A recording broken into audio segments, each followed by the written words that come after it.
How to lock your Google Chrome profile with a password. Want to lock your Google Chrome profile with a password? You can do this using a browser lock extension.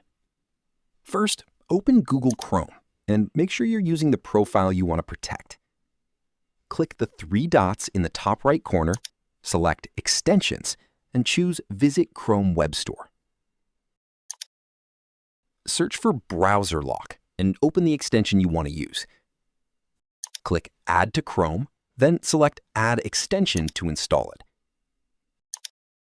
Once installed, follow the setup instructions to create your account and set a password. This password will be required whenever someone tries to open Chrome. Make sure you complete any required email verification, then enable the option to run the extension in the background. Now close Chrome and open it again. You should be prompted to enter the password before you can access the browser. And that's how to password protect Google Chrome and prevent others from accessing your Chrome profile. If this tutorial helped you, like the video, subscribe to the channel, and share it with others for more helpful Chrome tutorials.